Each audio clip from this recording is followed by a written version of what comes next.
Hey, everybody, and welcome to the HERstory Collaborative. My name is Jen Buck, and I'm your host here in the collab.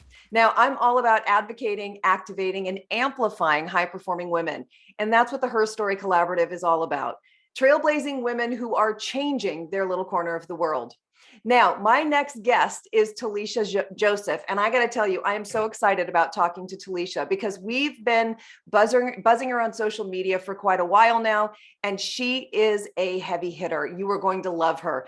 Tollisha is the CEO of The Official Glue, a consultant agency that's driven by the heartbeat of human connection.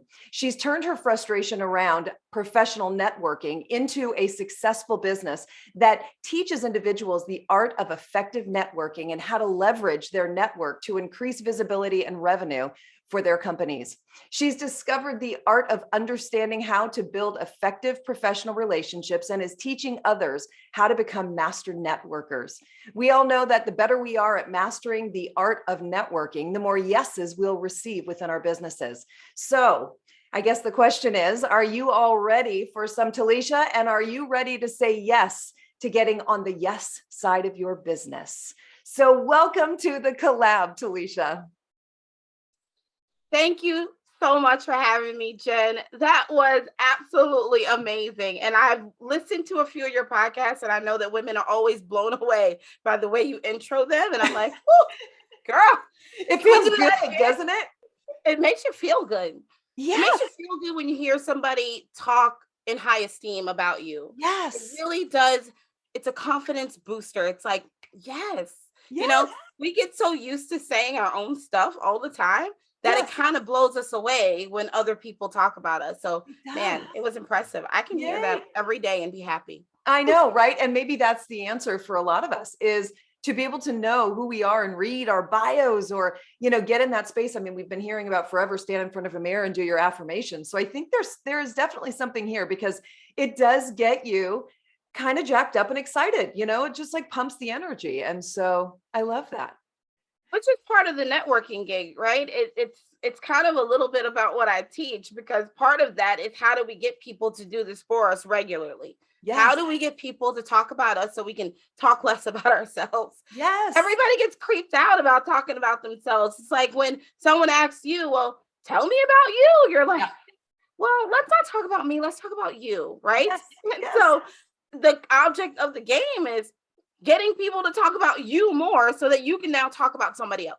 Absolutely. And it's about building those connections that are really grounded in some solid respect, right? So that not only are you building a connection in the moment, but those people will sponsor you in rooms where you're not occupying, right? And so all of a sudden you've got sort of that amplification happening even when you're not there, right? These people respect you and are going to keep it rolling. That's like the buzzing term of the month. I think this month I've heard that. Who's talking about you when you're not in the room? Are they talking about you when you're not in the room? Who's like, that's what we're in. That's the space that we're in. But it's really about how do we create that, right? Yeah. We're waiting for someone to say, but honestly, we could create the whole energy around who's saying it and what are they saying. I feel like I say this often, and I'm just going to keep saying it, that networking is one of the most selfish activities that you can do.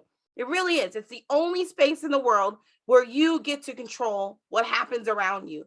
You have control of who you're in company with, how they're talking about you, what they're saying when you're not there. You really can control this situation, but a lot of people feel out of control when they're networking. Like, I don't have any control about what happens. And I feel like because you didn't start doing the networking, we started connecting first. And when we start with connection, we really don't have control because we don't know how you're going to connect with me.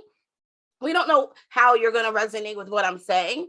But if we do the networking part and really set that up, we'll know exactly how you're going to connect with me. And we'll know exactly what you're going to say about me when we're not around each other. Yeah. All right. So we got to back this up. We got to go masterclass here because I know that most of the clients I work with are saying the same thing. I hate networking. And so they've definitely got a block about what networking is. And as I listen to you, you're saying that it's actually a space where we have a lot of control. So let's start there. Let's foundation this out so that people understand how to network, how to gain that control, and how it can benefit. I think most people know that if they network well, it can benefit their career. They know that much. But I don't think they understand that the process is actually something they have greater control of than they realize. So let's start there. Well, I mean, in the foundation of networking, there's three pieces to it. There's the actual networking piece, there's the connection piece, and then there's the relationship building piece. Mm-hmm. And the idea that we're most familiar with right now in this current day is relationship building. Be nice to people, tell people what they want to hear, try to be everybody's friend, because friends pay, but friends don't pay. No. And it's actually very hard to convert a friend into a client. Positive. So if we're going through the process and we're trying to make all the friends, we're actually limiting our clientele base. So we have to start with the networking. And that requires introspection. We got to know what our core values are. We have to have really good boundaries, and we have to be able to communicate very effectively. And that has to be in the beginning. It has to start with that idea, because that is how you build in reciprocity. Like, it's built in. So once we start to connect and we make this contact, it's like, I can ask you what I need from you. I can make that request from you, and I don't have to feel bad about it, because from the moment we met, I told you who I am, what I do, and what my expectations are. Yes. I told you what my core values are. I told you all about me, genuinely, and my business. You are aware. So when I ask you, it's like, I can't believe that she's asking me this. It's expected. Right. And then we have to go into the other piece of the connection phase. Is how are you articulating your request? Yes. So there is a strategy around how we are articulating those requests so that we don't have to continue to be the ones who are on the follow-up end. Yeah. Oh, we're always chasing people. Did you get my email? Did you get my text message? Did you see my thing? Right. No. Right. And the one thing that I could tell you is waiting is profitable. Waiting is profitable. Pushing is not profitable. Pushing is annoying. It's aggravating. It's irritating. It's bothersome. It's repellent. Waiting is profitable. Allow people all the time that they need to process. Now, they might respond to you in a week. They might respond to you in a month. They might respond to you in a year. But when they respond, it's because they remembered what you said to them initially. That initial connection was strong. They just haven't found a reason to reply. So allow them to figure out the reason of which they need to reply. And when they do reply, it's magic. It's like, we're going to go and do this thing. And because we continue to do this, guess what happens? We're in relationship. And now we're always doing this for one another. It's genuine and real reciprocity that happens at that point. Yes. But if we start with the relationship building, we're never going to get to the reciprocity phase. It's never going to happen. And that is magic. I mean, you dropped so many diamonds here. My brain is popcorning because I'm literally thinking about how often we are unwilling to wait, right? Because we feel like, no, we have to be in action. We have to be in motion. Movement is key. And what we're doing is we're pushing something, right, that hasn't actually hit its time. So right there, that is hugely divergent and really disruptive, which I love. And you just took something and flipped it also in terms of, in order for someone to buy from you, they have to like you. And what you're saying is, to buy from me, they have to respect what I do and respect what I'm providing. And yes. I love that, because you just disrupted all of what our millennial sisters are out there saying about how it has to go. And I just think that you just dropped some serious heat just now. Fire. Completely. So I got to know, were you always this person, growing up? Were you always about the strategy? Were you always a connector? Were you always someone who had your head on really straight? Like, who were you growing up? I believe that this genuinely has been my core stance since I could remember.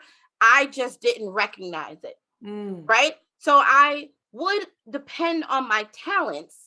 Like, yeah, we were talking. I'm pretty good with beating a face. I can do that. You Yep. know, I can whip up some hairstyles real good. I could cook, right? I'm a really good cook. Yep. I love to cook. There's a lot of things that I love to do. I like fashion, right? So at one point in my life, I was like, no, I'm gonna be I'm gonna be an interior designer. Oh, But really? the requirement for interior design was not in my jam. I hate math. And I'm Okay. like, I don't want Yes. to know about Yes. areas and radiuses and dimensions. Yep. Turn off for me, right? Yep. And then I said, oh, I'm gonna open a restaurant. And I was like, yeah, I love to cook, but I don't like criticism. I don't like people criticizing my cooking. Okay. And in a restaurant, it's like always open for critics. No, thank you. That's not something I want to do. Right. Then I was like, oh, maybe I'll work at Mac. I'll be a Mac beauty thing girl, right? And I'm like, I'll do that. And then I thought about it and I was like, yeah, I don't know if I want to have to deal with people's skin allergies and, and have to deal with all of the stuff that comes along with that. Yeah. Like these are things that I enjoy doing, but this is not the essence of who I am. And then when I started to do my introspect work, and I really did go and say, what is the one thing that has been consistent for me since I can remember? It is communication. Yeah. It is my communication and my curiosity. I've always been curious, and I've always been curious about language and dialect and conversation. I was the kid that when grown-ups were talking, I'd put the cup to the door so I could hear what they're saying because I'm nosy as hell. Right? Yes. And so I was like, and I had to think about that. Like, why was I putting the cup to the door? Was it because I just wanted to know what they were talking about? No, I wanted to hear how they were talking. I wanted to hear how they were talking so I could understand the language, so I can understand what's going on. Like, I loved language arts. Is probably my favorite subject. Yeah. I always wanted to be like the spelling bee queen, you know? Yeah. I've always loved language, and this is very consistent for as long as I can remember. So when I decided to like start a business, I said, I'm going to start a business on my foundation. I'm not going to start a business on what people think I should be doing. I'm going to start a business based on the things that I truly enjoy and create satisfaction for myself. Yeah. And I'm also going to build a business that requires people to respect my gifts. You have to respect this thing. So the idea of building a business for profit, obviously I want to get paid. Sure. But I also want to get paid for my value and not because people are just throwing me money. Right. So it's really important. When I thought about this whole system, I was like, you know what? It's going to be exclusive. I'm going to have deep conversations with my prospective clients. Yeah. And I'm going to be in control of if it's a yes for me, not if it's a yes for you. Yes. I have a choice here too. I get to decide if I want to work with you. It's not about what you need. It's about what I need. And I need to go to work every day feeling happy about my work. I need to go to work every day understanding that the person that's on the other side of the table respects my vision and what I can bring to them. And that's so important to me. I've turned down people because they don't respect it. Yeah. But in the neglect of that, I've gained so much more because I respect myself. And I believe that when I started to do this for myself, I unlocked something that was magical, which was the ability to have other people network for me so that I can concentrate on my gift. Yes. Yeah. And so it was just magical. So my business was really because I was trying to figure out what I wanted to do. And I just started to dig into my own history and figure out what I can do, not what I want to do, but what I can. Yeah. So who is your ideal client? I love people who are willing. So my ideal client is not like a body. It's a character. It's like, I want somebody who's honest, who's going to be honest with me and themselves. I want somebody who's going to hold themselves accountable because networking requires work from you, not from me. You know, I need somebody who's willing to try a new way. Yeah. I can't have someone who's so constricted in their ideas that they're not willing to try something different, because this is completely different from what anybody is saying that this is how it works. This is not shoving business cards. This is really going in and saying, okay, who are the people that I want to the core? like deep pit stomach stuff. Yes. And how am I responding to that? And am I recognizing like this person is great for me and this person is not? It's chemistry. Mm-hmm. So it's really tapping into your chemistry. And that requires a willingness. You have to be willing to submit to the process. Like, I'm not fighting with you about this. So at the end of the day, I want somebody who's honest, because you have to be honest about where you are and where you want to go. Yes. You have to be able to hold yourself accountable to the work. I'll give you an assignment. I need you to get it done. Yeah. And I also need you to be willing to open your mind and think differently. So that is my ideal. So if you're struggling with networking and you fit those 3 boxes, check. Yeah. Work with me. Let's do this thing. So I imagine that with the pandemic, you had to do some hardcore pivoting, because one of the things we haven't talked about is that you're also a speaker, right? And so as a professional speaker, as someone who's running a business and teaching others skills that will change the direction, right? The trajectory of their business, I imagine that you had to pivot on many levels with everything going to really into this digital world so quickly, but also for longer than I think a lot of us thought, right? I mean, you're an in-person person. And I'm an in-person person. How has this impacted not only the way you work, but the way you teach?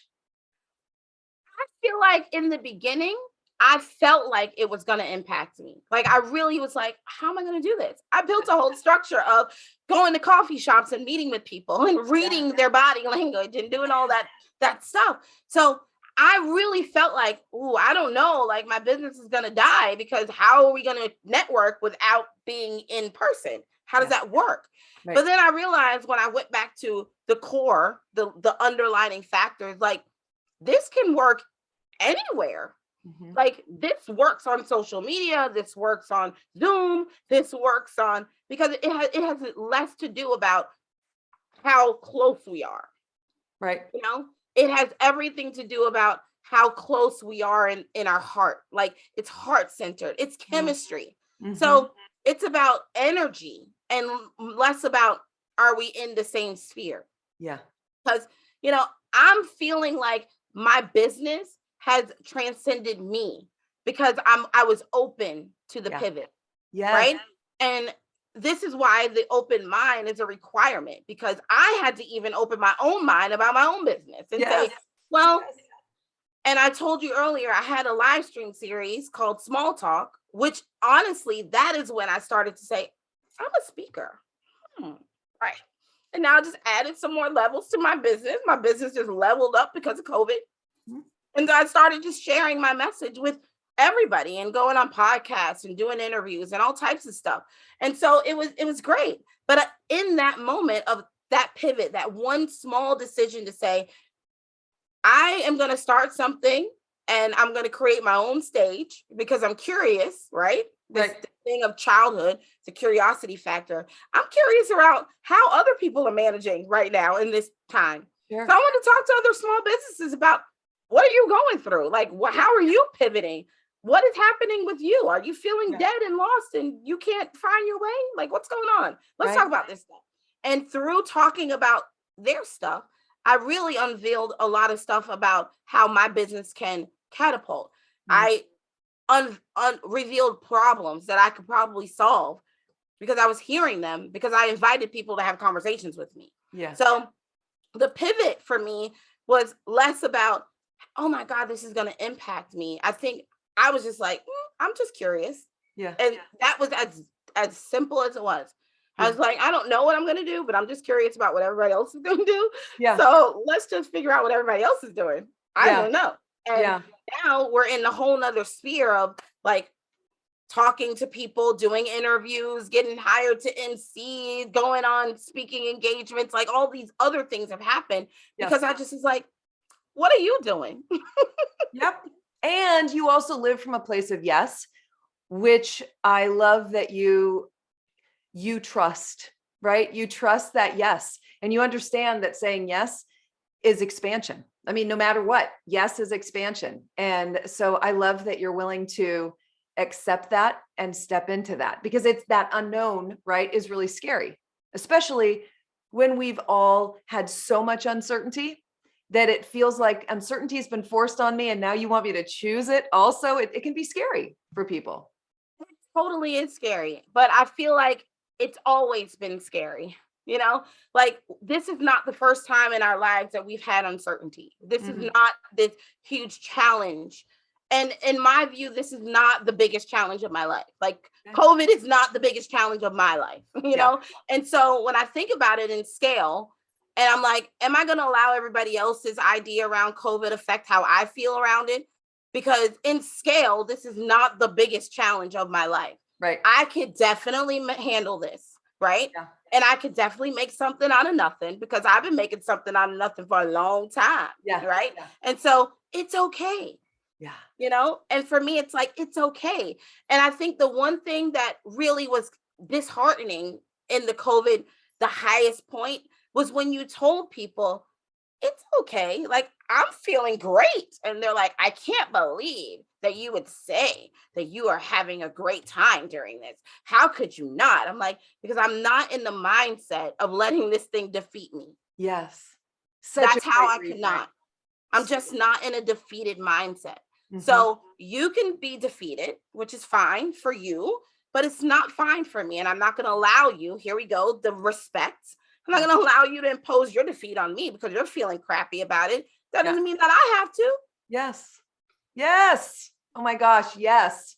And I think that's probably one of the most important things I've heard anyone say in these interviews since this all began, because I think that we've all accepted that it's a big marker in time. No matter what, no matter where you are, it's going to be something that worldwide we can all identify what we were doing, who we were, what was happening. But to allow yourself to say, I'm not going to be identified by this. I'm not going to buy into the fear, hysteria, upset, the narrative. I think that's powerful.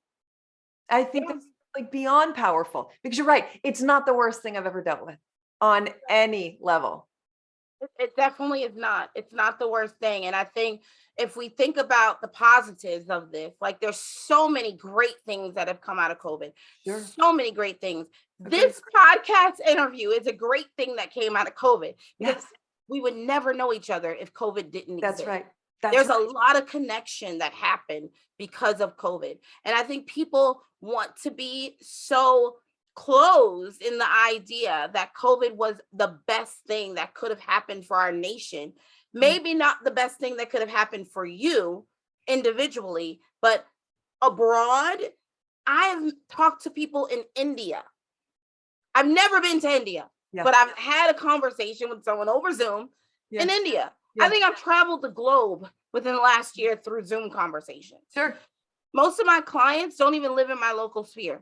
Yeah. So my business has exploded because of my open mind, not because of my skills, not because of my talents, not because of my gifts. Those are additives. But I could tell you the one thing that has exploded my business, my open mind. My ability to say, this is not going to defeat me, and I'm not going to stay stifled by it. I'm going to just go with the flow, and also be very conscious of what's happening around me, but use my skills to my advantage. My networking skills are my advantage on how I have taken my business from a face-to-face interaction to a camera-to-camera interaction to a voice-to-voice interaction. It's transferable. I went down and I was like, okay, like, what are the things that are transferable in my business? What skills can I take and move into other areas? Yeah. My voice can be heard all over the world. Yeah. It's not something that you only need to hear from sitting across the table from you. Right. And once I realized that, I'm like, well, here's the challenge. I didn't want to speak. I didn't want to speak. I do not like to leave voice messages. I don't like to, how we all do in those voice memo things. That's a challenge for me because I hate the sound of my own voice. Okay. I don't like it. But I realized, like, in order for me to go where I want to go, I need to be okay with the things that I'm not okay with. I have to be okay with hearing my voice, because that's the only way that I'm going to be able to transcend my business. I got to be okay with it. And I still don't like it. It's not like I love the sound of my voice. I'm not mesmerized by my own voice. Right. But I realize that I just need to talk, because what I have to say is way more important than the sound, you know? Yes. And when I started to kind of get out of my own way, which we hear all the time, but it's true, you got to get out of your own way, because at the end of the day, like if I would have just sat and been like, you know what, my voice is so whiny, it sounds juvenile, like nobody's going to love it. No one's going to love it. Right. That's a lie. Right. And honestly, when I started to speak, more people were like, I love your voice. I'm like, I don't understand why you say that, but okay. Yes. Because they love the package, they love the wisdom, they love the person who's up there giving it. And then the voice really, even you have a great voice. There's nothing wrong with your voice. But the point is, when people love the voice, it's really about what is within those vocal cords, right? It's the message system, the person that's, holding the message. And great wisdom. Love. So what I want to do is actually transition you into some speed round questions. And I don't need a dissertation, a long-winded answer around these. I'm just looking for short, quick, just because it gives us such a great idea of who you are sort of outside of this formal businessy, if you will, conversation, right? So can I just throw some at you and we'll see where we go with those questions? I'm gonna try so hard to keep it so short. I am such a strategist, so I think like logically about everything, and so I'm gonna like. Boop. I know it's hard too, and sometimes I jump in as well and I break my own rule. But here we go. Okay, who would you choose as your favorite woman in history? Current, they could still be alive now. From the past, who would your favorite woman be if you were given time to like spend an hour with them? Oprah. I want to talk to Oprah. I want to interview her. That's my goal. Yeah, she's definitely in my top 5. No question. Yeah. So what's your favorite place that you've ever been to in the world? The Grand Canyon. Really? Oh my gosh. Okay. So that's, close to me. I'm in Arizona. So interesting. This is where we go, right? But the reason being, I know people are like the Grand Canyon. There's so many more beautiful places, but there is something about seeing things that you've learned about for your whole life and actually being in it.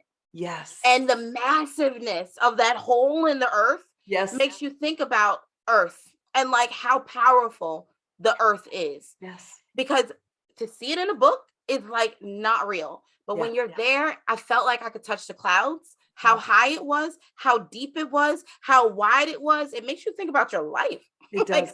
And you feel small, don't you? You feel like a little piece. Yeah. Like, I'm going to say this so that the ones who don't see me can really get it. It's like a crumb, not even an ant, like a grain of sand in comparison to this massive hole. Yep. And you don't realize how massive it is until you're standing there and you see colors you haven't seen. You feel somehow a slowing down of time. Yeah, I'm tracking with you fully because I've been there several times, and every time I have that same feeling of, oh my gosh, life and the earth and time is so big and I'm so little. And it's spectacular. I'm tracking and agreeing with you on that. Such a great place to go. And I wish I could sit there every day. I would sit there every day. Yeah. Love it. So if you had to choose a favorite book or a favorite podcast, what would you choose? Book. I will say, and I'm have to change my language around this. I am not an avid reader, right? Because I like to keep my mind very clear and clean. Yep. But I remember a book that I read when I was in 7th grade. It was Terry McMillan's Waiting to Exhale. I love that book so much. And it was way beyond my time. Like, I should not have been reading that book in 7th grade. Right. I love the original. I remember some of those scenes in the movie. Well, the original book was way better than the copy. Usually. Right? Yeah. And I actually got I don't even know how I got in touch with that book, but I got the original version before the movie. Yeah. And I was like, this is freaking the best book ever in life. So that is my ultimate go-to. If I can read more books like that, I'd be a bookie. I'd be a reader for sure. Love it. Love it. Okay. What's a quirky or wacky fact about you that not a lot of people know? I think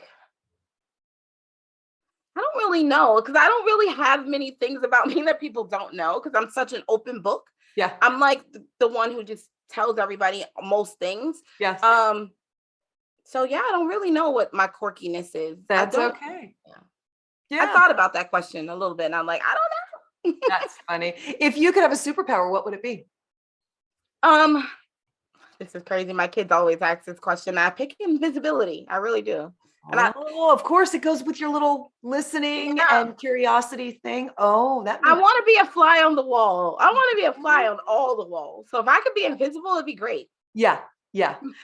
That's a good answer. Okay. So if you had to look at all the things you own, so this is not, of course, your children and your husband and things like that. It's a thing. What would your most treasured item be?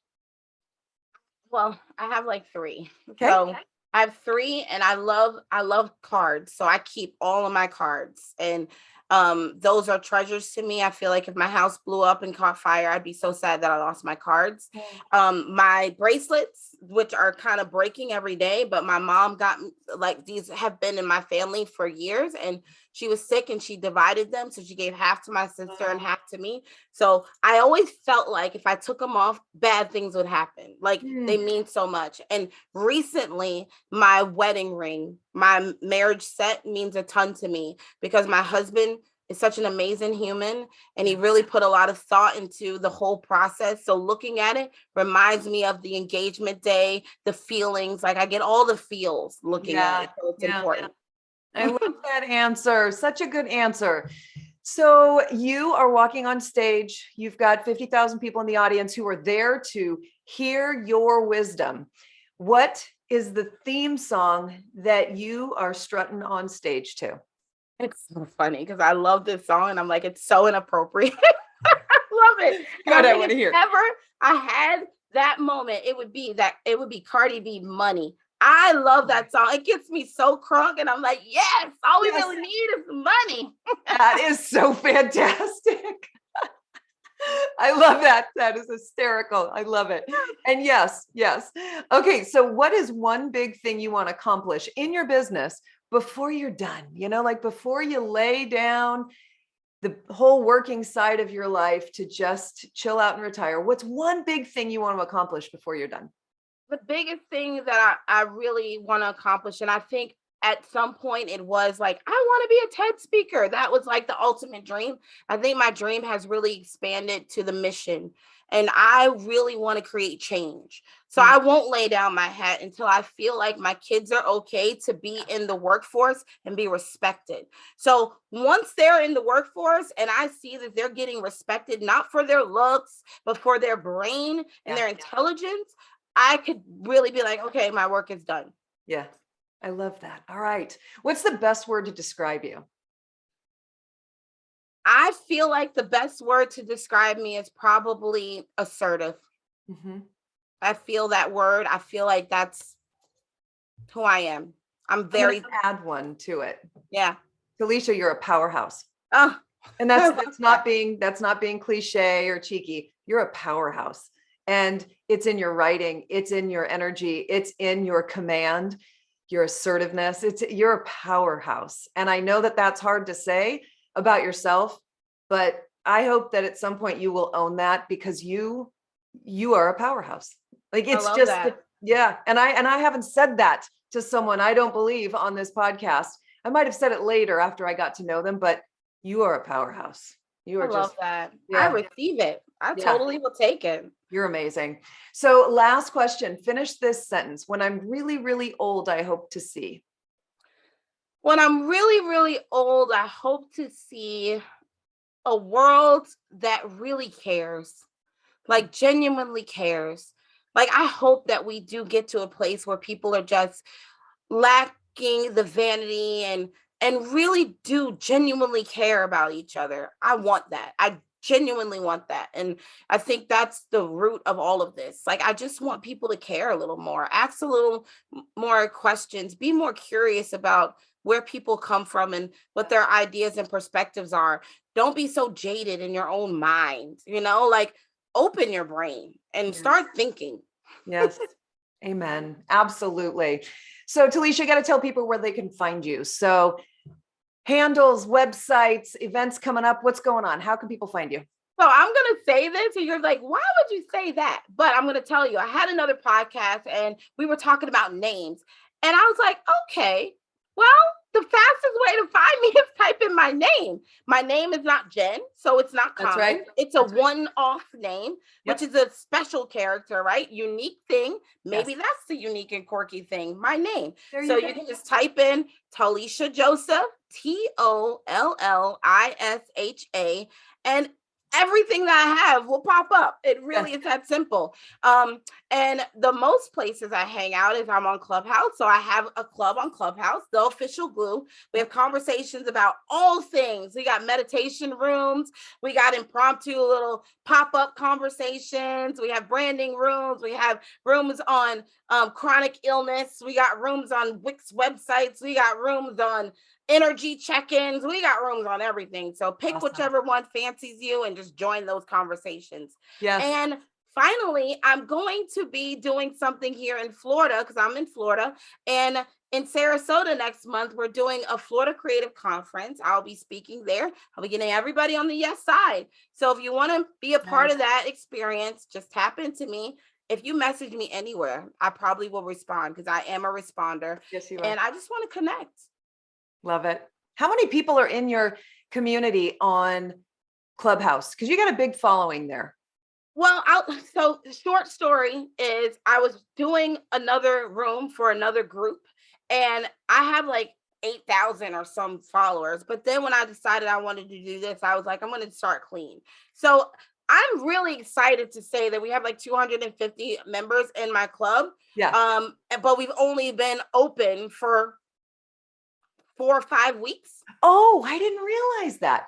So I just look at your 8,000 and I think, holy cow, 8,000 people on Clubhouses, like you're killing it. That's really good. And I know that we could compare to some of the influencers that were part of the, the beginnings, but 8,000 is huge. And you have people that are following and engaging and a part of these conversations.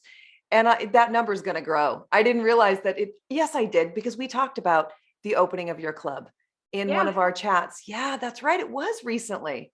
It's very new. It's just like, I think we opened our first room. The second week of January was the first room.